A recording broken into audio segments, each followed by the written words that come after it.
নমস্কার, আমি শ্রী আদিত্য চক্রবর্তী। আজকে আমি সম্পূর্ণ নির্দিষ্ট অন্য বিষয় নিয়ে এই ভিডিওতে অবতারণা করছি।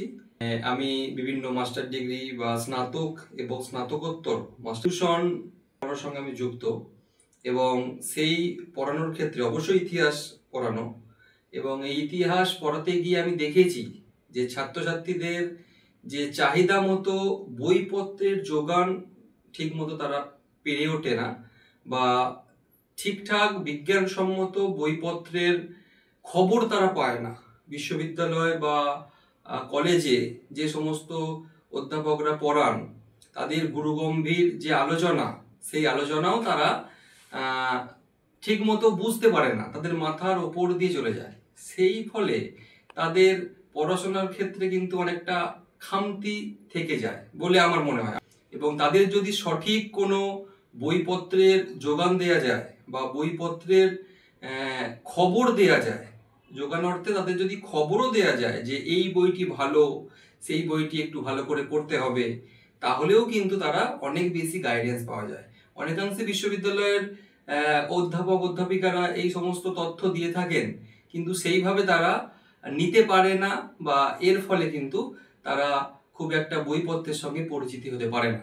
এর ফলে কিন্তু অনেকটা পড়াশোনার যে একটা শূন্যতা কিন্তু থেকে যায়, এবং সেই শূন্যতাকে আমি পরিমার্জন করার জন্য একটি নতুন পদ্ধতির অবতারণা করছি। বইপত্রের সংস্থান বা পুঙ্খানুপুঙ্খভাবে আলোচনা, কোন বই কি রকম, এই ধরনের যদি একটি আলোচনা করতে পারি, তাহলে আশা করি ছাত্রছাত্রীদের অনেকটা বেশি তারা উপকৃত হবে এবং আরো পড়াশোনার প্রতি যে আগ্রহ, সেটা ফিরে পাবে। এর ফলে আমি প্রতিদিন চেষ্টা করব যতটা সম্ভব ছাত্রছাত্রীদের জন্য একটি করে বইয়ের পুঙ্খানুপুঙ্খ বিশ্লেষণ তাদের কাছে পৌঁছে দেওয়া। ঠিক সেরকমই আজকে দেখা যাচ্ছে আমি একটা বই নিয়ে আলোচনা করব। ইতিহাসের যে কাল বিভাজন, প্রাচীন ভারতবর্ষের ইতিহাস, মধ্যযুগের ইতিহাস এবং আধুনিক যুগের ইতিহাস, সেই কাল বিভাজনের মধ্যে থেকেই আমি একটি গুরুত্বপূর্ণ বই, প্রাচীন ভারতবর্ষের ইতিহাসের উপর খুব একটি গুরুত্বপূর্ণ বই, সেই বইটিকে আমি আজকে পুঙ্খানুপুঙ্খ বিশ্লেষণ করব। এবং সেই বইটি সমস্ত ইতিহাসের ছাত্রছাত্রীরাই প্রত্যেকেই খুব গুরুত্বপূর্ণভাবে বইটিকে চেনে এবং তার সঙ্গে পরিচিত, এবং আত্মিক সম্পর্ক রয়েছে এই বইটির সঙ্গে। এই বইটির নাম হলো ভারতবর্ষের ইতিহাসের আদিপর্ব, অর্থাৎ ভারত ইতিহাসের আদিপর্ব প্রথম খণ্ড, এবং এটি লেখা হচ্ছে শ্রদ্ধেয় রণবীর চক্রবর্তী স্যারের লেখা এই বই। এবং আমরা জানি যে রণবীর চক্রবর্তী স্যার বর্তমানে জওহরলাল নেহরু বিশ্ববিদ্যালয়ের অধ্যাপনার সঙ্গে যুক্ত। তাহলে আমরা আজকে এই বইটির পুঙ্খানুপুঙ্খ বিশ্লেষণের মধ্য দিয়েই আমাদের এই বই থেকেই শুরু করব। আমাদের আজকের এই বই সম্পর্কিত পুঙ্খানুপুঙ্খ আলোচনা আমরা শুরু করি। তা বইটা প্রথমে আমরা দেখতে পাচ্ছি, বইটা খুব সুন্দর একটি বই আমরা দেখতে পাচ্ছি। বইটির নাম কি না, ভারত ইতিহাসের আদি পর্ব প্রথম খণ্ড, প্রাচীনতম পর্ব থেকে ৬০০ খ্রিস্টাব্দ, রণবীর চক্রবর্তী স্যারের লেখা। আমরা দেখতে পাচ্ছি বইটি পাবলিশড হয়েছে বা প্রকাশিত করেছেন Orient black Schwann. Orient black Schwann নামে একটি গুরুত্বপূর্ণ বিখ্যাত একটি পাবলিশার্স এই বইটি পাবলিশ করেছেন। তার ঠিকানা দেয়া আছে, বিভিন্ন অফিসের নাম দেয়া আছে। এই হচ্ছে এর ডিটেলস, পাবলিশারের ডিটেলস। যদিও বলে রাখি, এই যখন স্নাতক স্তরে পড়াশোনা করতাম সেই সময়ে বইটি, এখন বইটি আর একটু সুন্দর এবং প্রচ্ছদ আর একটু ভালো করেছে, এবং এই বইটির সঙ্গে প্রচ্ছদের মিল নাও থাকতে পারে এবং প্রাইজের দাম নাও থাকতে পারে। এটার দাম ছিল 260 টাকা, এবং এতে 20% ডিসকাউন্ট দিয়ে যে টাকাটা হয়েছে সেটা দিয়ে আমি কিনেছিলাম। এখন এই টাকাটা একটু বাড়তে পারে। আমি 10 বছর আগে বইটা কেনা হয়েছিল, এখন এই বইটি একটু দাম বাড়তে পারে, কিন্তু বইটির মূল লেখা কিন্তু একই রয়েছে। তা আমরা দেখি যে পেজের কোয়ালিটি কেমন। না, পেজের কোয়ালিটি খুব সুন্দর। এই বইটির পেজের কোয়ালিটি যদি আমরা দেখি, পেজের কোয়ালিটি কিন্তু খুব সুন্দর, একদম খুব সুন্দরভাবে মোটা মোটা পেজের একদম, এবং বইটার প্রিন্টও খুব খুব সুন্দর। বইটার প্রিন্টটাও কিন্তু খুব সুন্দর করেছে, এবং একটু বইটা মোটা হওয়ার জন্য বা বাইন্ডিংটা একটুখানি বা হার্ড হওয়ার জন্য একটু চাপ দিয়ে, একটুখানি মাঝের পাতাগুলো একটু চাপ দিয়ে পড়তে হয়, কিন্তু ওভারঅল খুব সুন্দর বাইন্ডিং করেছেন। বাইন্ডিং কোয়ালিটি কিন্তু খুব সুন্দর। তা এই গেল আমাদের বই, পাবলিশার্স এবং বইটার মান, লেখার মান।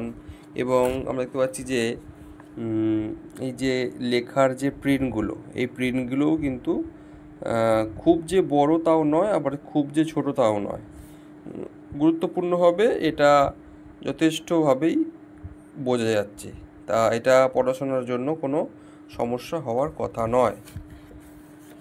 তাও একটুখানি ছোট প্রিন্ট বলে অনেকের সমস্যা হতে পারে, কিন্তু সেভাবে কোনো সমস্যা, মেজর কোনো সমস্যা এটার হবে না। এই একটা গ্রন্থপঞ্জি, খুব সুন্দর। বিভিন্ন সেকেন্ডারি সোর্স, অর্থাৎ বিভিন্ন বইয়ের নাম, এই বিষয়গুলো তিনি কিন্তু খুব গুরুত্বপূর্ণ, একদম অথেন্টিক গুরুত্বপূর্ণ গ্রন্থপঞ্জি তিনি যুক্ত করেছেন। দেখুন, খুব সুন্দর।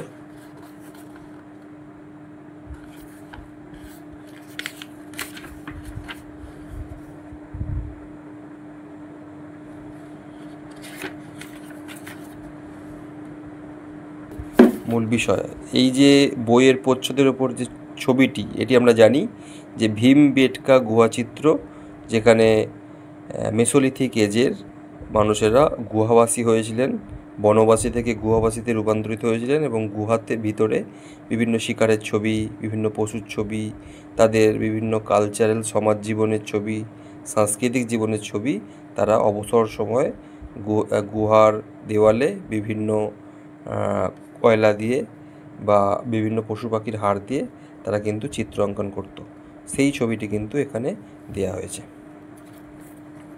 এছাড়া এই বইটি সম্পর্কে দু এক কথা না বললেই নয়। অর্থাৎ এই যে প্রথম থেকে অষ্টম অধ্যায় পর্যন্ত, সপ্তম অধ্যায় পর্যন্ত যে বিষয়গুলি আলোচিত হয়েছে, সেগুলি একটু গুরুত্বপূর্ণভাবে যদি আমরা দেখতে পারি, তা আমরা দেখতে পাবো যে প্রস্তাবনাতে তিনি প্রথমে ইতিহাস কি, ইতিহাস বিষয় সম্পর্কে তিনি পুঙ্খানুপুঙ্খ আলোচনা করেছেন, এবং কিভাবে প্রাচীন ভারতের ইতিহাসকে পুনর্নির্মাণ করা যায় সেই বিষয়ে তিনি তার গুরুত্বপূর্ণ আলোচনা করেছেন। এবং তার পাশাপাশি বিভিন্ন প্রাচীন ইতিহাসের প্রথম অধ্যায় তত্ত্বসূত্র সম্পর্কে তিনি প্রথমে আলোচনা করেছেন। এরপরে একদম প্রাচীনকাল থেকে প্রথম নগরায়ণ পর্যন্ত, অর্থাৎ হরপ্পা মহেঞ্জোদারো সভ্যতা নিয়ে তিনি আলোচনা করেছেন। তৃতীয় অধ্যায়ে তিনি একেবারে হরপ্পা পরবর্তী যে সভ্যতা, অর্থাৎ আর্য সভ্যতা থেকে একেবারে মোটামুটি খ্রিস্টপূর্ব ষষ্ঠ শতক পর্যন্ত তিনি আলোচনা করেছেন।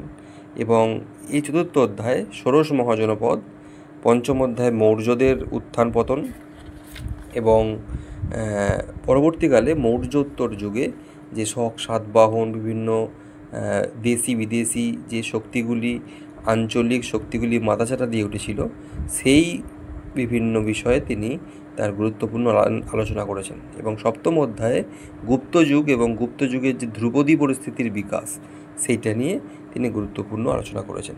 অর্থাৎ এই বইটি যদি আমরা ছাত্রছাত্রীদেরকে দিতে পারি, বা ছাত্রছাত্রীরা যদি এই বই সম্পর্কে জানতে পারে, অর্থাৎ প্রাচীন ভারতের ইতিহাস সম্পর্কে তাদের আর কোনো অজানা ধারণা থাকবে না।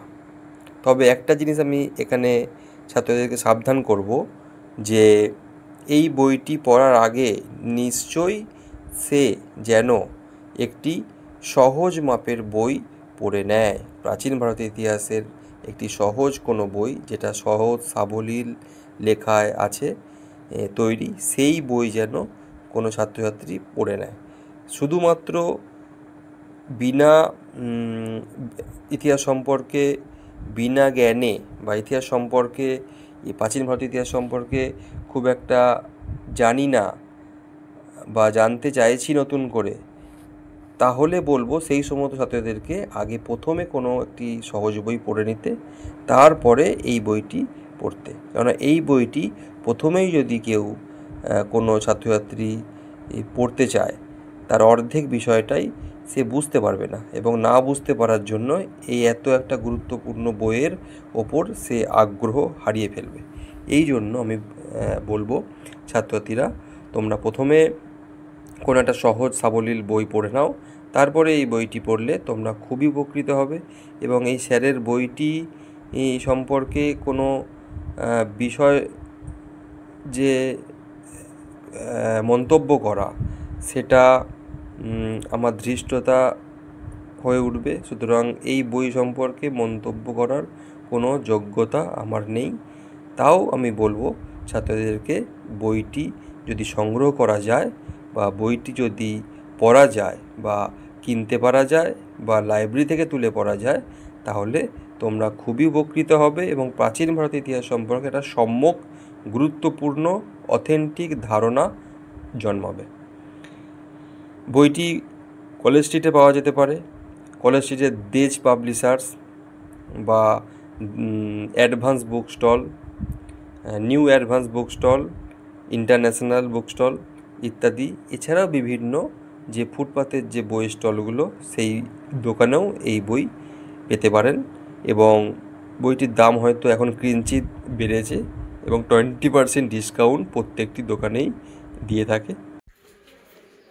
তাহলে আমরা এই বইটি দেখলাম, এই বইটির মোটামুটি আমরা পুঙ্খানুপুঙ্খ বিশ্লেষণ করে দেখলাম, এবং এই দেখার পর এই বইটির মূল যে বিষয়, যে কোন কাজে লাগবে, সেটা যদি আমরা দেখতে চাই, তাহলে আমরা দেখব যে কোনো বিশ্ববিদ্যালয়ের বা যে কোনো সর্বভারতীয় পরীক্ষার যে প্রাচীন ভারতবর্ষের ইতিহাস, এই যে অংশটা রয়েছে, সেটা পশ্চিমবঙ্গের যে কোনো বিশ্ববিদ্যালয়ের ইতিহাস হতে পারে, যেহেতু এটা বাংলা ভাষায় লিখিত, এবং পশ্চিমবঙ্গের সমস্ত বিশ্ববিদ্যালয়ের সিলেবাসের অন্তর্গত এই বইটি কিন্তু প্রযোজ্য। যে বিশ্ববিদ্যালয়ের স্নাতক এবং স্নাতকোত্তর পর্যায়ে প্রাচীন ভারতের ইতিহাস যে সমস্ত বিশ্ববিদ্যালয়ে পড়ানো হয়, এই বইটি সেই সমস্ত বিশ্ববিদ্যালয়ের ছাত্রছাত্রীদের জন্য গ্রহণযোগ্য। এছাড়াও সর্বভারতীয় ক্ষেত্রে প্রাচীন ভারতের ইতিহাস পড়ার ক্ষেত্রে এই বইটি একেবারে যে অগ্রগণ্য, তার বলার অপেক্ষা রাখে।